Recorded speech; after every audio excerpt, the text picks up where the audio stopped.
बोलिए आदि शक्ति जगत जननी माँ जगदम्बा की, बोलिए भोलेनाथ की, बजरंग बली की। हो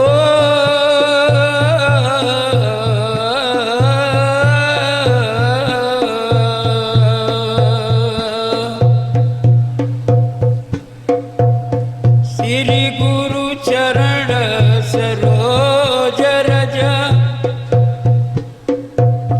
निज मन मुकुर सुधार। वरना रघुबर विमल जस जो दायक फल चार।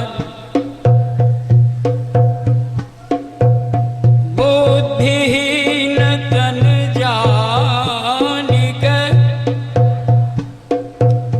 सुमिरा पवन कुमार। बल बुद्धि विद्या देहु मोहि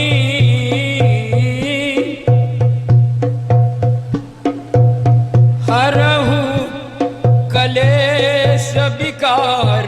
सियावर रामचंद्र की जय।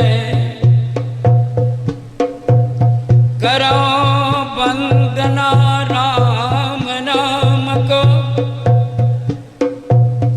यारों सुनिए प्रेम लगा है।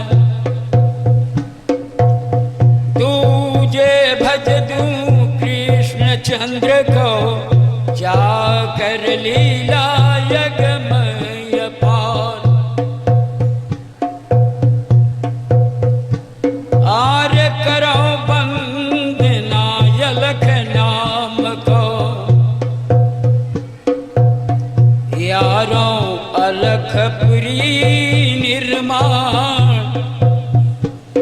अब पानी से जो पिंड रचे हो, अब जे रचे जमी आसमान। शीस नवाऊं सुर नागरी को, माता रहो जीभ पैठाड़। जो कछु भूल चूक गायक से, बिल्कुल दिया कड़ी मिलाए। आर सुर नागरी सुर पर बैठो, आकर रखो सभा की लाज। ई भव सागर जब यथाह बाँ, ए में नावन बेड़ार बाँ। नाही मलहवा मिली सागर में, अब न मिली अख्यवन पतवार। शिवा भरोसा तुहरे हो सारथ। नैया खेके लगा दी है पार, जस तुहार दुनिया बीच फैलल। जोगी पूजन तपस्वी पूजन, अब सुर नर मुनि ध्यान लगाए। जस दे दिहलू जे मनुष्य के, वाकर गुण गाव संसार।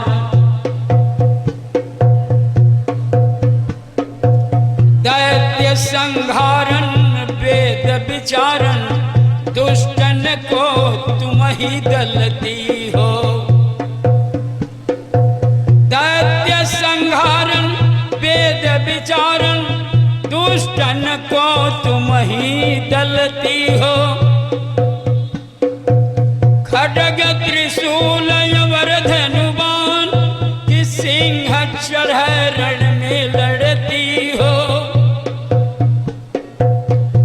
दास के साथ सहाय सदा, जन जान दया की माया करती हो। मोहि पुकारत देर भई, जगदम्ब विलंब कहाँ करती हो। आदि की ज्योति गणेश की मात, कलेश सदा जन की हरती हो।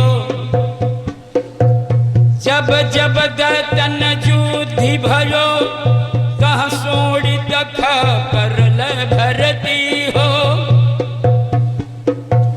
की कहीं देवन गाछ कियो, कह धाय त्रिशूल सदा धरती हो। मोहि पुकारत देर भई, जगदम्ब विलंब कहाँ करती हो। आर्य करो वंदना शिव बाबा को, अरे त्रिनेत्र जग बीच छाय, जटा सजय करिय गंगा बहलिय। और चंद्रमा शोभै लीलार, शेषराज कर माही विराजे। आसन रहे कैलासे बजाय, दाहिने अंग त्रिशूल विराजे। जाम डमरू लटकल बाज, करे उच्चारण वेद मंत्र को। अब ध्वनि दिन लोक बीच जाय, बाघंबर जे कमर लपेट। आर्य निज बसहा के बन होय सवार, कर जो रक्षा यही धरणी पर। बाबा आई बसव यही ठाव, अब करऊं वंदना श्री गणेश को। जो देवों में श्रेष्ठ गणाय, जे कर पूजा भूमि पर पहिले। आर शुभ कारज बीच भइल होया, अब चरण मनाऊं गंगा जी की। अरे अब जिनी बहल भूमि पर आय, गंगा जोन धरणी पर बह दियो।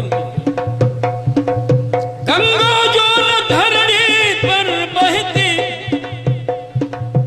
अब के हर दे पाप अपार। घोर पाप कल युग के धोई, जासे बसे पृथ्वी माया। धरा न बहिते जो धरणी पर, मिथ्या बसित जगत संसार। सृष्टि गलत होई थी ब्रह्मा की, जोनि बनी त 84 लाख। जोनि न बनती लाख 84, जो न बहित गंग के धार। अरे तीर्थ राज पर यागन बनिकन, काशी विश्वनाथ स्थान। रचना न बनते हरिद्वार के, बाबू पौड़ी रचैती ना। श्वेत बान रामेश्वर न बनते, गंगा गंगोत्री स्थान। नहीं जमोत्री जो धरणी पर, गंगा सागर बनते ना। अरे तीर्थन बनित राज धरणी पर, अब जे रखा देश के लाज। पावन भूमि की न भारत की, पावन भूमि की न भारत की। अब जा छाप गयो वेद पुराण, शास्त्र धार निगम आगम परणी। परणी ज्योतिष सार संसार, करऊं वंदना गौ ब्राह्मण की। जे प्रतिपाल दीन संसार, गौ ब्राह्मण जुन रहते भूमि पर। गौ ब्राह्मण जुन रहते भूमि पर, बाबू होइत धर्म की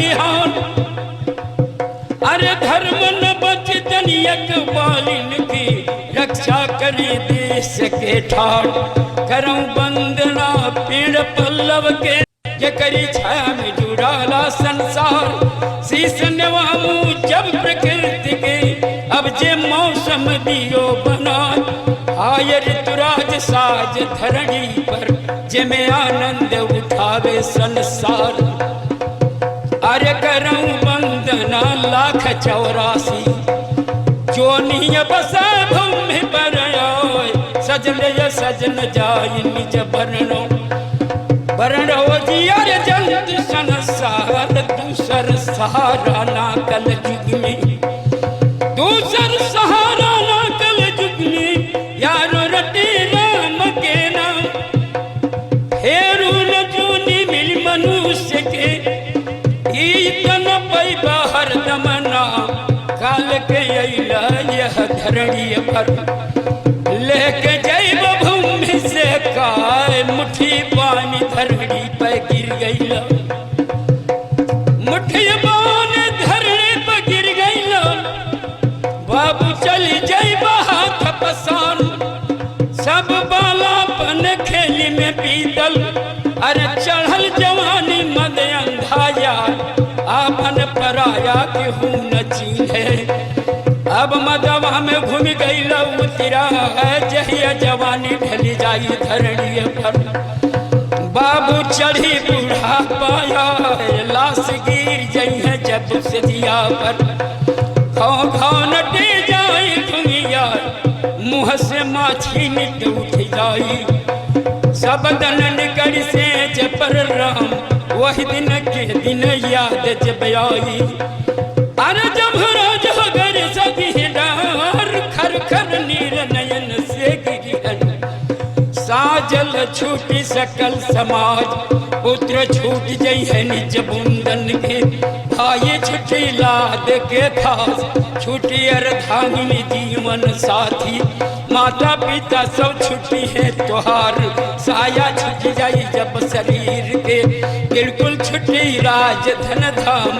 कारण खजाना छुट्टी जाई धरणी पर, बनल अटारी छुट्टी त्योहार।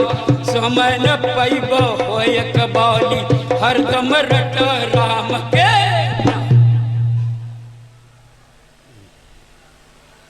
भाई जीवन के साकार रूप जौन बा, ये वंदना में वो के गा के सुना दिहल गई।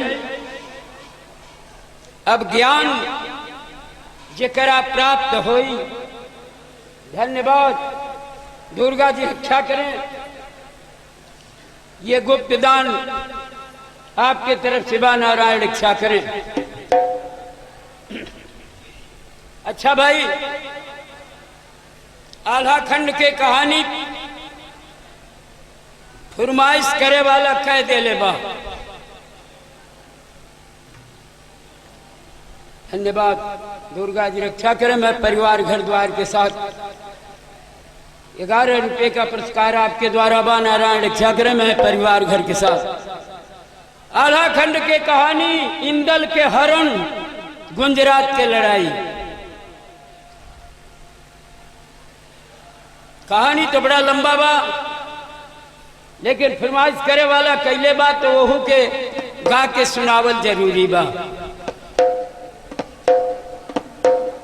ना गावल जा तो वहू के मन में कष्ट होई कि हम कहली बाबा गौले ना। गायक श्रोता के बस में हो जाता है, श्रोता के बस में इस मंच पर बैठने के बाद हम हो जाते हैं। जो श्रोता की इच्छा बनती है सुनने को, उसको माँ जगदम्बा दुर्गा की कृपा से प्राप्त होता है, उसको गाकर सुना दिया जाता है। बिना पुस्तक के गाने को गाना पड़ता है और बजाना पड़ता है, परिश्रम का जोर। धन्यवाद दुर्गा जी रक्षा करें, नारायण रक्षा करें। मैं घर द्वार परिवार के साथ ये 11 रुपये का पुरस्कार आपके द्वारा बा। अच्छा तो कहानी आप लोग सुने, जहां तक पहुंच जाए पहुंचाया जाएगा।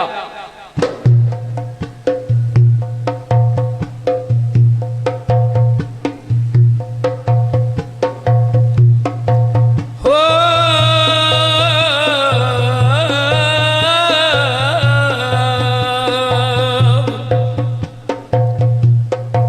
जोग विराग महामख साधन दान दयादम कोटि करें।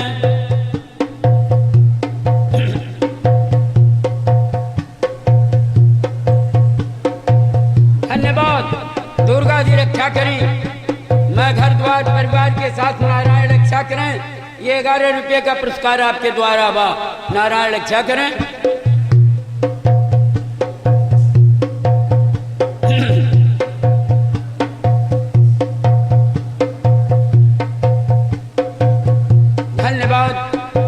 जगदम्बा रक्षा करें, दुर्गा जी रक्षा करें। घर द्वार के साथ 11 रुपये का पुरस्कार आपके द्वारा बा। जप जोग विराग महामख साधन दान दयादम कोटि करें। मुनि सिद्ध सुरेश गणेश महेश से सेवक जन अनेक मरें। निगमागम वेद पुराण पढ़े, कम सानल में जुग पुंज जरे। मन सोपन रोपी कहे तुलसी, रघुनाथ बिना दुख कवन हरै।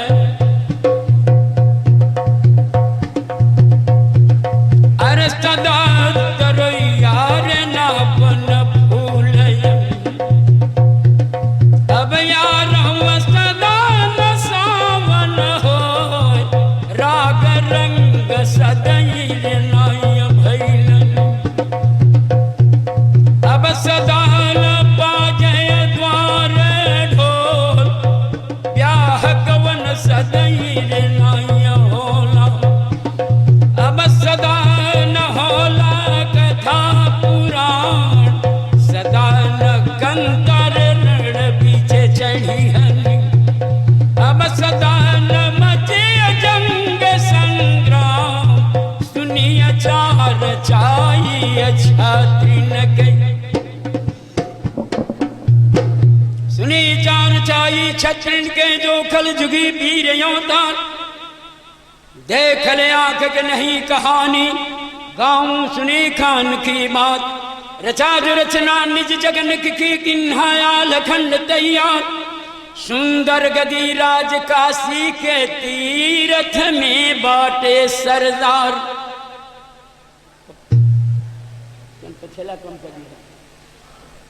आर्य कायम नगरिया हो, काशी के बाबू धार बाटे।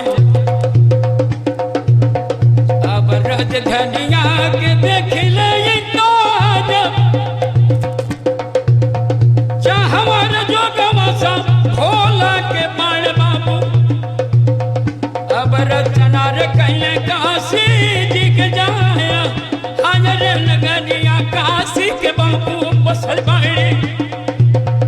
अब तीर सुल पर बसल पानिज धार, सुंदर धारा जहाँ गंगा के बहत माने।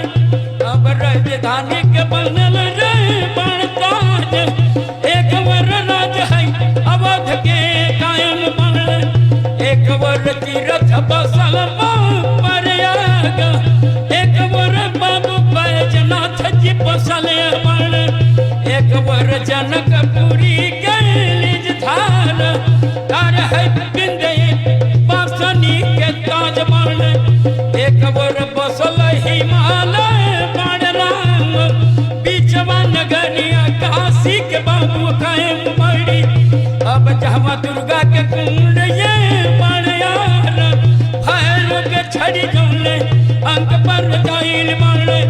अब रज धनिया के बनी रह गइल ताज, संकट मोचन काशी में बाबू आइल मारे। बाबा हो विश्वनाथ के मन ताज, सुंदर नगर राज ये काशी के बड़ी।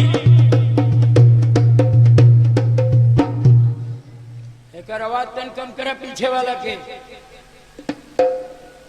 कहाँ गेले बालक? आज जान ली सबे, काशी के रचना दो बेर भोला का करे परल। एक बार जब काशी का रचना हुआ तो एगो दानव के आक्रमण भइल, राक्षस के, जौनो काशी में आके अपना के शो करे लागल कि हम विष्णु भगवान हैं। ओकर बद्ध भगवान विष्णु का कह के भोलानाथ से कह के परल कि दूसर काशी के रचना करी, ये काशी दूषित हो गई। वह काशी के नष्ट कह के फिर अपने त्रिशूल के ऊपर एक काशी के भगवान भोलानाथ रचना कैले की दूषित कबे ना हो सकेला। कलिकाल के धारा बही जोने में तमाम प्रकार के दुष्टता के धार रही, ये काशी निर्मल त्रिशूल के धार पे ये काशी बा, वही काशी के रचना हो। अरे मस्तर महीना मदीना चैते, चैत के महीना रहे बाबू, तीर्थ लगल भूमि पर वो सुंदर तीर्थ राज काशी में, जेकर चैत बारड़िया नाम बरस 50 पे लागल तीर्थ। चैत बारड़ी के रचना पर जूते लगल राज निज धार, 52 नरेश के तन जाए काशी में तमु पड़ी जाए, तमु पढ़ल राज पावन के काशी धार तार पे। तीर्थ लगल काशी में जौने के नाम चैत बारड़ी रहे, 50 बरस पर तीर्थ लगल रहे। जितना राजा लोग रहे सब आपन आपन तम्मू जाके डार दिहल। 1 महीना पहले से वो जो सबके स्थान मिलल वो काशीपुरी में, और वही में नरसवा बबुआ राज दिल्ली के हो चली गई।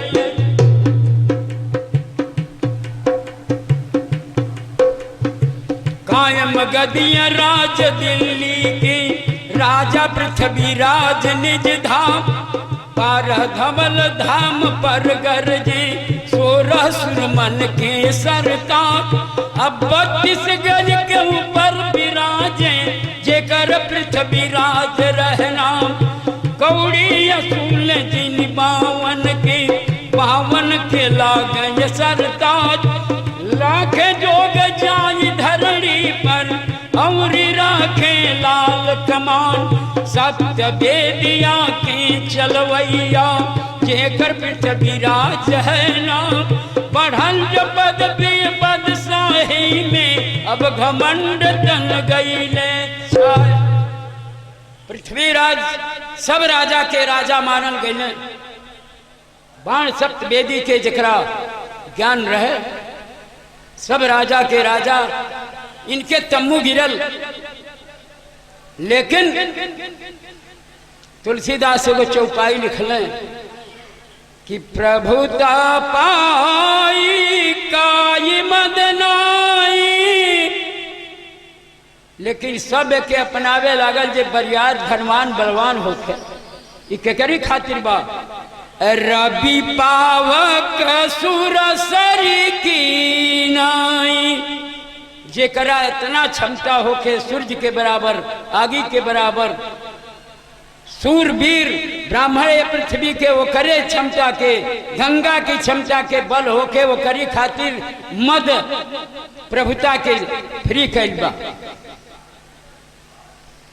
देख के रचनवा राजा दिल्ली के बाबू सोचले बाण, सुंदर नगरिया काशी के बाण राम, लागल तीरथ लोगवा केसवा के आइल बाण। लगा के रचना जब तीरथ के, अपनी मन में करे विचार, बोर्ड लिख के टांग दे डूब जब तीरथ उतरी यही धाम। पहला डुबकी पृथ्वीराज के पीछे क्यों करिए स्नान। पीड़ काजे करतन गरजे लिखल बोर्ड जब टंगी गए पृथ्वीराज ठीक करो हो।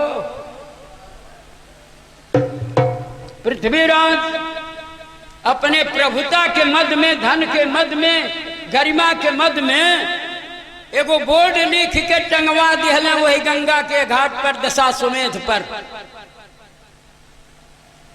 वो बोर्ड में लिखल गई कि जब तीर्थ सागर में अवतरित होई उतरी तो पहला स्नान पृथ्वीराज के होई ओकरी पाछे केहू करी।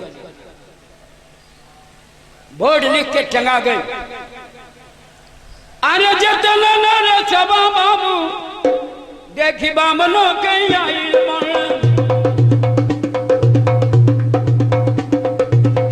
अब रचना के बाबू रची रे गइल ताज। देख के लिखनिया गजब की शंका हो गई। अब मानवा में शंका बिखी रे गइल ताज। साजल समझा पवन के बाबू आइल सब राजा देखल कि बोर्ड लिख के टंगा गई। देखी 2 दिन बीतले के बाद चिघारू पंडित ग्राम निवासी अहिल्यापुर के यहाँ का एको दिन छोड़े लेना बगी 2 दिन बेरी घर हाजिर बाणी। देखी यहाँ का 10 रुपया लेके हाजिर बाणी। नारायण रक्षा करे मैं घर द्वार परिवार के साथ। सब राजा लोगन के मन में बड़ा गलान भइल कि जब तीर्थ उतरी तो हमन का स्नाने ना को पावल जाई तो आइल बेकार हो गए। हे भोलानाथ बड़ा गड़बड़ बा। इतना दूर दूर से आइल बानी जा स्नान करे खातिर हमन के डुबकिए ना मिली तीर्थ के समय तो रचना सब बेकार हो जाई। लेकिन डर की मारे केहू पृथ्वीराज से ही कहे ना कि बोर्ड टंगवा के सबकी मन के हनन कैले बारो।